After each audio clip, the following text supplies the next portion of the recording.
પત્નીએ કીધું ઈ કે અડધા કલાકથી ઈ કે તમે ઈ છોકરીની હામું જોવો છો, ગમી ગઈ છે? ના ના, એવું હોય તો કહી દેજો, એમ અમને ખબર પડે.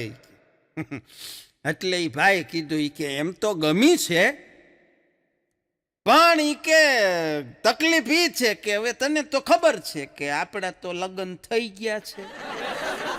ઈ બેન કે તો હું કામ પણ હામું જોવો છો? ત્યારે ઈ ભાઈ ચોખવટ કર્યું ઈ કે પણ સાંભળ તો ખરી ગાંડી, આ તો તારા ભાઈએ મને કીધું તું ઈ કે બંનેવી લાલ મારી હાટું ક્યાંક સારી છોકરી હોય તો જોજો, એટલે જોતો તો. અને પાછી મને એણે ભલામણ કરી છે કે તમે શું છે કે એકચ્યુઅલી એક વખત છેતરાઈ ગયેલા રહ્યા, એટલે છેતરાયેલો માણે બીજી વાર સારી ખરીદી કરે.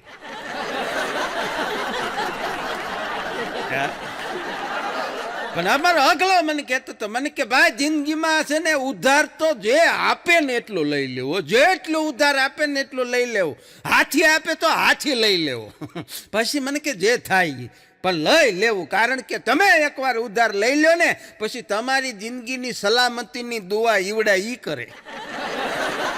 જેણે તમને ઉધાર આપ્યું એને કાંઈ ન થાજો. બોલો આમલા બટકાવી ગયો.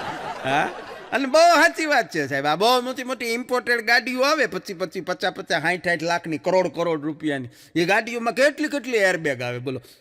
હા, 4 એરબેગો આવે, 6 એરબેગો આવે. એ શું કામ આવે? મારીને તમારી જિંદગી હાટું થોડી આવે. ઈવડા એમ માને કે આ હપ્તા ભર્યા પહેલા ગુજરી ન જાવો જોઈએ. આપણી સલામતીની દુઆ બીજા કરે તો મને કે ઉધાર લેવામાં વાંધો હું? મેં કીધું નહીં, તારી વાત વિચારવા જેવી છે. હા, પણ એક જણો રોજ નવી નવી ગાડીઓ હારે ફોટા પાડે, રોજ નવી નવી ઇમ્પોર્ટેડ ગાડીઓની હારે ફોટો પાડીને મૂકે બોલો, રોજ સ્ટેટસમાં મૂકે. પછી ખબર પડી ભડનો દીકરો પાર્કિંગમાં વોચમેન હતો. ત્યાં તો દુનિયાભરની ગાડીઓ આવે. હા, પણ તબલામાં તાલ નહીં અને મંજીરામાં માલ નહીં. તબલામાં તાલ નહીં ને મંજીરામાં માલ નહીં, પણ અમુક નંગ એવા હોય કે પાવરનો પાર નહીં. પાવર દુનિયાનો કરતા હોય. પણ એનાથી આગળ બહુ મજા આવે એવી સરસ મજાની વાત કરું, મારો ને તમારો બધાનો અનુભવ.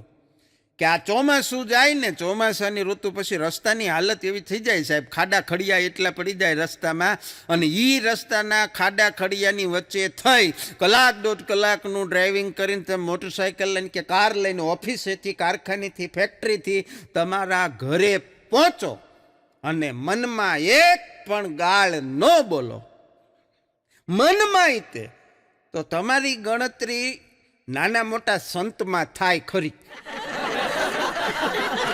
હા, એવો સમય છે બોલો. હા, ને ગાળની વાત આવી ને તો મને યાદ આવ્યું, એટલે ગાળ નહીં બોલો એમ કઈ તમે મૂંઝાવમાં ભલામણ, અહીં થોડી બોલાય, પણ ગાળ શબ્દ એવો છે કે એક જગ્યાએ પૂછ્યું તું કે વોટ ઇઝ મિનિંગ ઓફ ગાળ, ગાળની વ્યાખ્યા શું, ડેફિનેશન ઓફ ગાળ, એટલે એક જણાએ જવાબ લખ્યો, ગાળ એટલે શું સાંભળો શિષ્ટ ભાષામાં. એ કે ભાઈ અત્યંત ક્રોધ આવવાને કારણે શારીરિક રૂપથી હિંસા ન થઈ શકે એવી પરિસ્થિતિની અંદર તમે મૌખિક રૂપથી હિંસા થાય એવી બધી કાર્યવાહી દ્વારા પસંદ કરાયેલા શબ્દોનો સમૂહ એટલે ગાળ, કે જેના એક વખત મોઢામાંથી નીકળી ગયા પછી તમારા મનને અસીમ શાંતિનો અનુભવ થાય. આ ગાળ 20માંથી 20 આવે બોલે.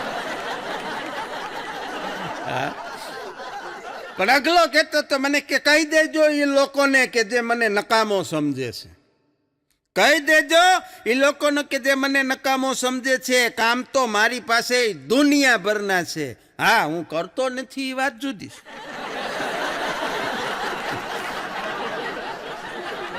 પણ એક બેન હમણે ફૂલ સ્પીડમાં એક્ટિવા લઈને નીકળ્યા, એટલે ટ્રાફિક પોલીસે ઉભા રાખ્યા કે બેન ઉભા રાખો, અહીં બોર્ડ માર્યું છે એવડું મોટું, દેખાતું નથી, 40ની ઉપર ગાડી ચલાવવાની નથી. ત્યારે એ બેને કીધું ઓહો, પણ હું તો હજી 35ની જ છું. હવે આવડા સ્પીડ મૂકે આ ઉંમર આની કેમ પૂરી